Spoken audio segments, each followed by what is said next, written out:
السلام علیکم ورحمۃ اللہ وبرکاتہ۔ عزیز طلبہ، ہم کے اشعار کی تشریحات کے سلسلے کو آگے بڑھاتے ہیں۔ ابھی بورڈ پہ شعر نمبر 6 اور 7 تحریر ہے۔ شاعر فرماتے ہیں کہ یہ لعل و گوہر جو ہیں بکھرے پڑے، یہ لعل و گوہر جو ہیں بکھرے پڑے، سمی سے بھی ہیں ان میں اکثر بڑے، یہ قائم ہیں تیری ہی تقدیر سے، بندھے ہیں بہم سخت زنجیر سے۔ اس شعر کی تشریح اسی ترتیب سے ہوگی، حوالہ شاعر جو ہم گزشتہ تشریحات میں بورڈ پہ دیکھ چکے کہ مولانا اسماعیل میرٹھی ہندوستان کے شہر میرٹھ میں پیدا ہوئے۔ آپ کو بچوں کا شاعر بھی کہا جاتا ہے۔ آپ کی لکھی ہوئی بہت سی نظمیں ہندوستان اور پاکستان کے تعلیمی نصاب میں پڑھائی جاتی ہیں، اور اسماعیل میرٹھی کا شمار اردو ادب کے نامور اور بڑے شعراء میں ہوتا ہے۔ یہ حوالہ شاعر ہوگا، یا اس کو آپ تعارف شاعر بھی کہہ سکتے ہیں۔ اس کے بعد حوالہ شعر بتائیں گے، آپ بتائیں گے کہ یہ شعر جو ہے اسماعیل میرٹھی کی نظم حمد سے لیا گیا ہے، جو کہ ان کے نظموں کے مجموعے کلیات اسماعیل سے ماخوذ ہے، اور پھر تشریح کی ہیڈنگ لگا کے تشریح کی۔ مفہوم سمجھتے ہیں، تشریح سمجھتے ہیں۔ ہم کے شعر میں مولوی محمد اسماعیل میرٹھی اللہ تعالی کی عظمت کو بیان کرتے ہوئے ستاروں کا ذکر کرتے ہیں، اور کہتے ہیں کہ یہ آسمان پر ہیرے جواہرات کی طرح جو ستارے چمک دمک رہے ہیں، اور اپنی خوبصورتی اور اپنی روشنی کی وجہ سے اپنی طرف ہمیں متوجہ کرتے ہیں، اور رات میں آسمان کو روشن رکھتے ہیں۔ شاعر کہتے ہیں کہ ان میں اکثر تو اپنے حجم کے اعتبار سے اتنے بڑے ہیں کہ زمین کے حجم سے بھی زیادہ بڑے، یعنی وہ ستارے جو آسمان پہ ہمیں بہت چھوٹے چھوٹے نظر آتے ہیں، کہیں کہیں پہ نقطوں کی مانند دکھائی دیتے ہیں، شاعر فرماتے ہیں کہ ایسے ستارے بھرے پڑے ہیں جن میں اکثر تو اتنے بڑے ہیں کہ زمین بھی ان کے سامنے چھوٹی نظر آتی ہے، زمین بھی ان کے سامنے چھوٹی نظر آتی ہے۔ پھر فرماتے ہیں اس ستاروں کا جو ایک نظام ہے، اس ستاروں کا جو ایک نظام ہے جس میں بڑے بڑے دیو ہیکل سیارے ستارے موجود ہیں، اور ایک لاکھوں کروڑوں اربوں خربوں ستارے ہیں، ان کی صحیح تعداد اللہ کے تعالیٰ کے سوا کوئی اور نہیں جانتا۔ فرماتے ہیں وہ اپنے مدار میں موجود ہیں، اور اپنے مدار میں جس طرح ترتیب سے اللہ نے ان کو رکھا ہوا ہے وہ اس ترتیب سے اپنا کام انجام دے رہے ہیں۔ اور فرماتے ہیں یہ کیسے قائم ہیں؟ سورج اپنے ایک مقررہ وقت پہ طلوع ہوتا ہے، اور ایک اپنے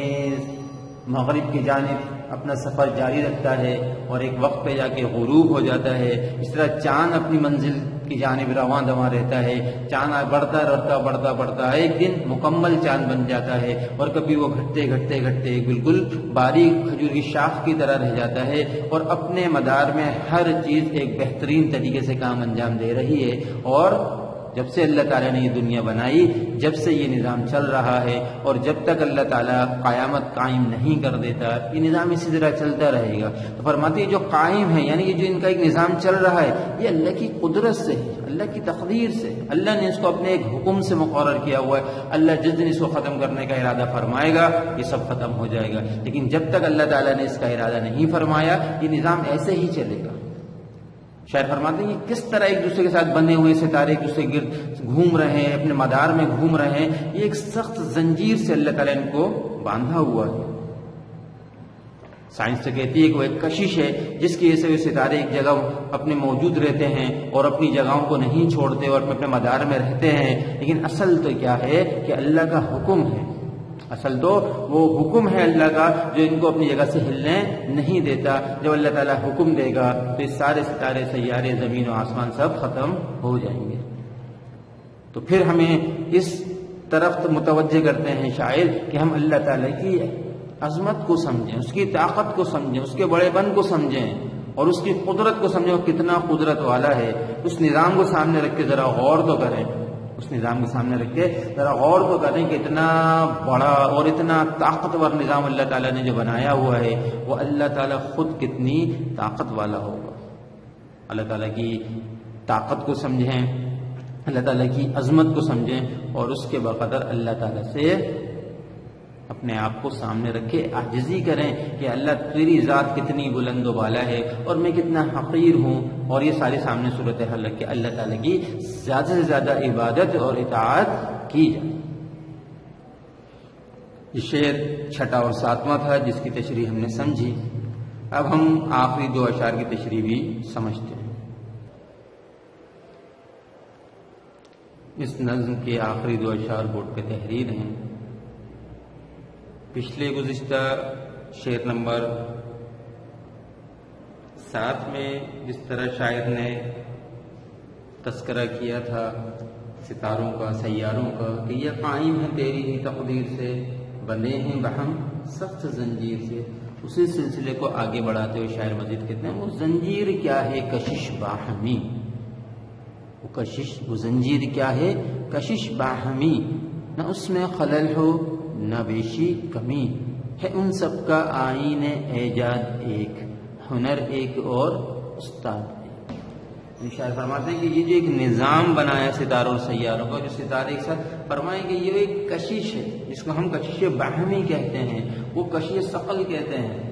جس کے تحت چیزیں ایک دوسرے کے ساتھ منسلک ہیں، وہ ایک نظام کے اندر گھوم رہی ہیں، نہ وہ جو ایک نظام ہے نہ اس میں کوئی کمی واقع ہوتی ہے۔ اس طرح ہم دیکھتے ہیں کہ سورج کا ایک مقدار ہے، سورج کا ایک حجم ہے، اس کی ایک شدت ہے، نہ سورج کبھی بڑا ہوتا ہے نہ سورج کبھی چھوٹا ہوتا ہے۔ چاند کی ایک ترتیب ہے کہ ابتدائی دنوں میں چاند باریک سے نظر آتا ہے اور پھر آہستہ آہستہ بڑھتا چلا جاتا ہے، پھر ایک مقررہ تاریخ پہ جا کے 14ویں شب کو چاند مکمل ہوتا ہے اور دوبارہ گھٹنا شروع ہو جاتا ہے، اور اس طرح بہت سارے جو اللہ تعالیٰ کے ایک نظام فلکی چل رہا ہے اس میں تمام چیزوں میں کوئی کمی بیشی واقع نہیں ہوتی، وہ اپنے اپنے مدار میں اپنے اپنے جگہوں پہ اپنے اپنے کام کو سر انجام دے رہے ہیں، اور ان کے کام میں کوئی خلل واقع نہیں ہوتا، یعنی کوئی غلطی نہیں کرتے وہ وہ کام ہے۔ یہ سورج کا کام اپنے وقت پہ طلوع ہونا ہے اور اپنی حرارت دنیا کو پہنچانا ہے۔ کبھی ایسا نہیں ہوا کہ سورج نہ نکلا، کبھی ایسا نہ ہوا کہ سورج اپنے مقررہ وقت کے بعد یا اس سے پہلے نکل آیا ہو، اپنے مقررہ وقت پہ سورج نکلتا ہے، اس میں کمی بیشی کبھی بھی نہیں ہوتی۔ اس طرح ساری نظام کائنات کو دیکھ لیں، چاند کے نظام کو، ہر سورج کے نظام کو، نظام فلکیت کا تذکرہ کرتے ہیں کہ پورا ایک نظام چل رہا ہے لیکن اس میں کوئی خلل بھی واقع نہیں ہوتا، اور اللہ تعالیٰ نے یہ سب ایک قانون اور اصول کے تحت ساری چیزوں کو بنایا ہے، ان کا اصول بھی ایک ہے اور ان کا بنانے والا بھی ایک ہے۔ ان اشعار پہ اس نظم کو ختم کرتے ہیں۔ تشریحات ہماری مکمل ہوئیں، تشریحات کی ترتیب جس طرح آپ کو سمجھائی گئی ہے کہ آپ اپنے رجسٹر میں تشریحات نظم کا جو حصہ نظم ہے اس کو علیحدہ کریں گے اور اس میں تشریحات کریں گے۔ اس کے بعد جو ہمارا اگلا سلسلہ ہوگا اس میں سوال جواب اور مختلف قسم کی مشقی چیزیں موجود ہوں گی، اور اس کے ساتھ ہم یہ سمجھیں گے کہ بورڈ کے اعتبار سے ہمیں کس سوال کی کتنی اہمیت ہے، کون سا سوال کتنے نمبر کا ہوتا ہے، کس سوال پہ ہمیں زیادہ محنت کی ضرورت ہے، یہ تمام چیزوں کو بھی انشاءاللہ کسی لیکچر میں سمجھنے کی کوشش کریں گے۔ اب تک جو آپ کو دیا گیا کام ہے اس کو مکمل کر لیں۔ اشعار تمام مکمل ہو چکے ہیں، ان کی تشریحات جی بالکل ان کی تشریحات اپنے رجسٹر میں جس ترتیب سے بتایا گیا ہے ترتیب سے لکھیں گے۔ اشعار سیاہ پین سے لکھیں گے، اس میں دوسرے کوئی مختلف رنگ استعمال نہیں کریں گے، دو ہی طرح کے لکھیں۔ ہاں البتہ یہ ہے کہ کٹ مار کر لے کے خوبصورت سے خوبصورت ہیڈنگ لگا کے کوشش کی جائے، صفائی سے کام کرنے کی کوشش کی جائے، اور کام روزانہ کی بنیاد پہ جو آپ کو دیا جاتا ہے اس کو مکمل کر لیں۔ جب تک کے لیے السلام علیکم ورحمۃ اللہ وبرکاتہ۔